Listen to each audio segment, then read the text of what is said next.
Hello everyone, welcome to the Sanitary Sewer Collection Works course. You're here with Crest General Supplies. My name is Ahmed Ghanem. I'm a hydraulic designing and modeling engineer since 2014. I will be taking you through to the full journey to learn how to design and model different types of sewer collection works networks and make sure you excel in that. Let's take it on a step by step here because our course will be taking you through multiple phases here. We're going to start with some basics and theories. You, as an engineer, will be aware of most of them already, if not all of them. However, we'll just take a pick on each and every equation we might need in the future.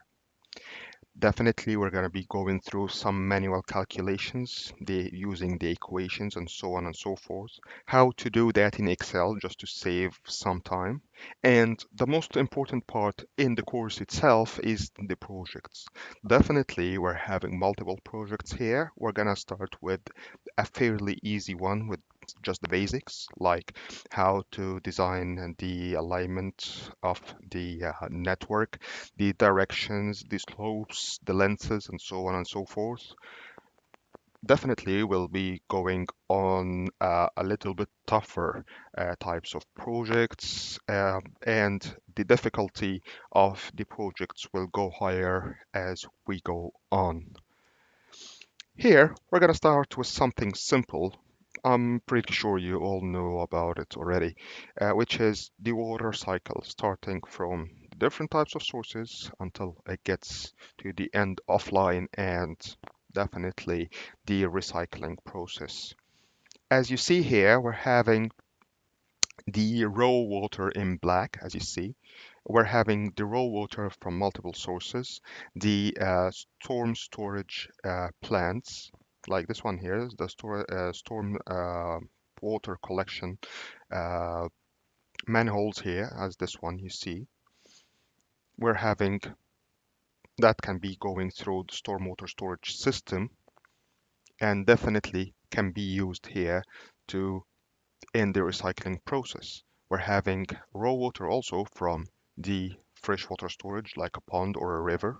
Same for here. That's in black.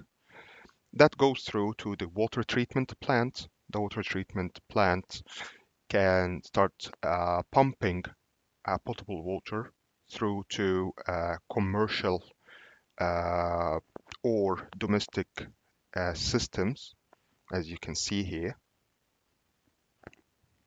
the blue one here I'm talking about. Obviously, whenever that's used, there is some waste that's taken out of these societies, the commercial or the domestic ones. And once that's done, that's taken through to the waste treatment plant. The waste treatment plant can treat the wastewater, the sewage water, uh, depending on the type of treatment that has been done. It can be recycled and be reused or sent after some treatment to again to the source of water like a river or sea after properly being treated, obviously. Here, just a little bit of intro. We're talking about sanitary engineering in general. It's a branch of civil engineering concerned primarily with the maintenance of environmental conditions as pure water supply and waste disposal related to public health. Obviously, it's a very basic definition here. We're talking about like a regular journey. We're talking about delivering pure water and disposing wastewater safely without much of impact on the environment. As you see here, just like a quick diagram of the treatment after collection, you see the collection through a sewer network that's sent to treatment plants. There are multiple levels of treatment. The first one is the primary one, which gets rid of some of the pollutants. However, the outcome can rarely be used, and usually that's used in watering plants that are not edible. I mean, like uh, trees in the desert and so on and so forth. Same for the secondary treatment plants. Less pollutant, obviously, however, still cannot be reused for human use. Tertiary use, that's where we can start, obviously, less pollutants, and that can we can start using this outcome to plant to water plants that with edible products. Obviously, in some countries like the US, there are a fourth stage of water. Whenever there is shortage of pure water, there is a fourth stage where, after a lot of treatment, water can be reused directly for humans through drinking and cooking. All right. This is a quick piece of info. Still a general one. You won't need such a thing unless you're actually working for water treatment process. The primary wastewater treatment will include screening, sedimentation, equalization, neutralization, chemical coagulation, mechanical flocculation. I mean, the whole process is between mechanical process and light chemical. Okay. The secondary one is includes activated sludge process, oxidation ditch, aerated lagoon, trickling filtration. Almost still the same. We're talking about physical and light chemical treatment here. The tertiary one will include membrane techniques, advanced oxidation process, ion exchange, adsorption. I mean, we're taking the whole process to a whole new level. Uh, that includes a very complicated process and definitely a higher cost. However, the outcome is completely different and more usable. The main components of the sewerage system will be taken into like a tray. I mean, for example, the first level is the sewer pipeline, including the house connections. That's the first part of the network.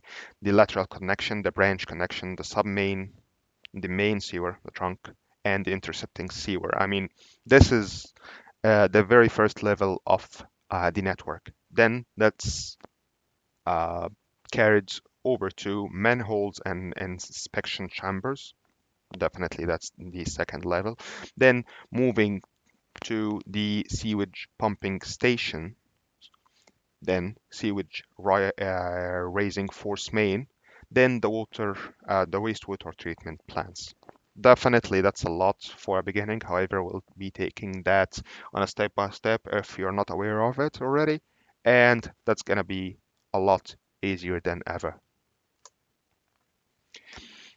Okay, the types of discharges on sewer network are either, or at least usually, either domestic, industrial or commercial. Definitely, whenever we're talking about the domestic waste, this is the least when it comes to the pollutants. The industrial is the highest, and the commercial is usually in the middle. However, again, that's usually the case. Here is some types of wastewater. I mean, it's collecting stormwater runoff. I mean, whenever it rains, and that can be collected on the network. The industrial one with the highest pollutants, and the domestic, which is divided into two sorts of wastewater. The first one is the gray water, which is the waste of the bathrooms, the laundry, the kitchen. I mean, definitely we're talking about the sinks, detergents, cleaning water, and so on and so forth. Whenever we talk about black water, that's the human remains, usually urine and feces.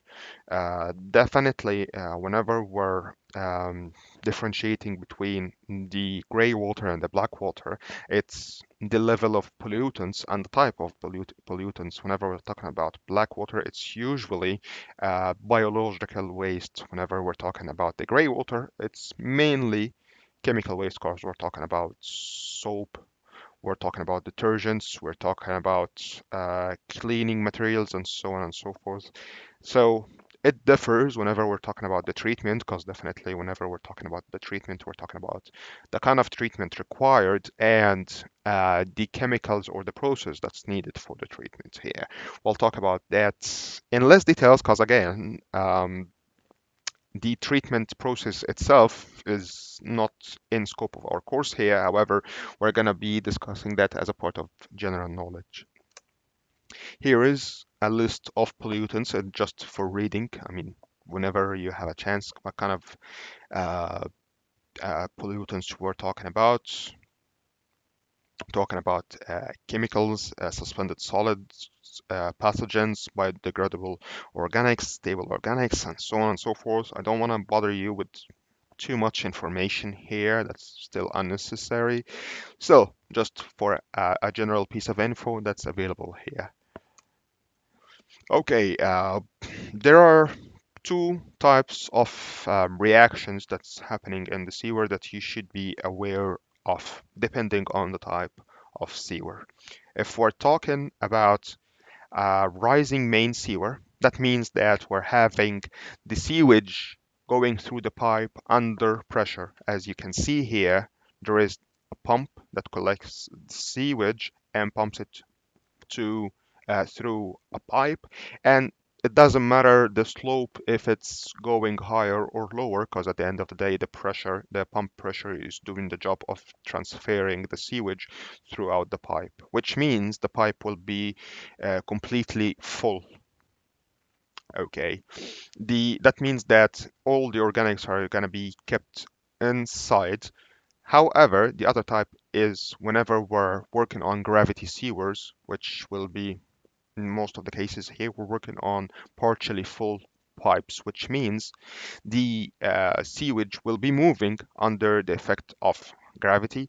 The sewers or the pipes will be always at all the times, and that's going to be one of the basics of the design, that it is partially full. There is a volume of air, because at the end of the day, whenever there is a volume of air, that avoids the anaerobic reaction. Because again, the aerobic reaction will lead to uh, the avoidance of accumulation of hydrogen sulfide gas, the ammonia gas, and the condensation of concentrated sulfuric acid in the sewage. Definitely, we won't be talking too much about how that impacts the environment, and definitely would cause to the loss of the sewage system itself. I mean, you can imagine having hydrogen sulfide, ammonia, and sulfuric acid in the same place. Definitely, we won't be talking about that, because I mean that's a big mess. Anyway, we just want to make sure that in the rising mains there is always pressure to avoid the accumulation, and in the gravity sewers we're going to be making sure that it's always partially full to make sure we're avoiding that kind of reactions. All right. Um, a quick equation here that's going to be the first of a lot of equations we're going to be going through. Um, we'll need to calculate the sewage discharge here. Uh, the first thing we need to put into consideration is the forecasted population at the end of the design period. Definitely, we take that into consideration, and there is multiple ways of calculating that. Uh, the per capita sewage generation, which means how much sewage is created by the human living in the area, the average one, obviously. The capita is usually humans. The appropriate peak factor, and we're gonna be seeing different types of that in the future. However, let's start with the first equation here, which is the Q averaged. Q is for discharge, and obviously we're talking about the water consumption, the annual water consumption for the capita, divided by the population multiplied by 365 for a year, and that all is multiplied by the by 0.8 to 0.9 depending on depending on the country you're designing for. Usually, when you're using the 10 states code, we're going to be using the zero point 0.9 factor. So we're talking here about the consumption, the regular consumption of a human being, and that's 90% of that is going into wastewater.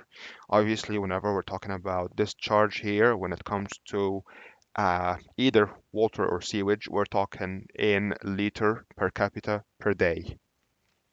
If we're going to calculate the maximum discharge for dry weather flow, I mean, this is one of the most famous equations here, 18 plus P power half over 4 plus P power half. Obviously, the P is the population divided by 1,000 multiplied by Q average. That's liter per second. Q minimum, still, we're having the equation here. We're going to be taking that into more details in the very near future here. I don't want you to be bothered with that. It's just a general idea here. The general idea is the average discharge is around 80 to 90% of the water consumption, and there is a maximum flow and a minimum flow. We'll have to keep those numbers into consideration for the design, and definitely you'll know why very soon. Here is the an average daily flow for residential wastewater that's taken from the 10 states code here.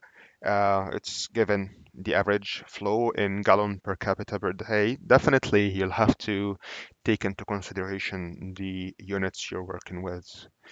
If you're working in the United States, for example, obviously you're going to be going for gallon per capita per day. If you're working on most of the countries in the world, it's going to be liter per capita per day, depending on the country. However, since the whole course is going to be considering the 10 states, I need you, because in some documents we're going to be seeing the unit as gallon per capita per day, and definitely that's the American gallon. And most of the design we're going to be using, because a lot of countries are still using the 10 states code, even if it's not in the United States, so they are still using the liter per capita per day unit. So I want you to keep that into consideration if you need to do any unit conversion. Okay, the easiest thing here, there is the note here in the code itself says the gallon per day.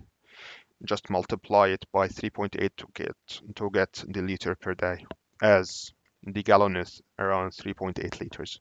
Okay, again, we're talking here about the location and land use here. We're talking about samples here in Waterloo or Cambridge, Ontario in Canada. That's still, by the way, Ontario is in the 10 states code. That's the 11th area.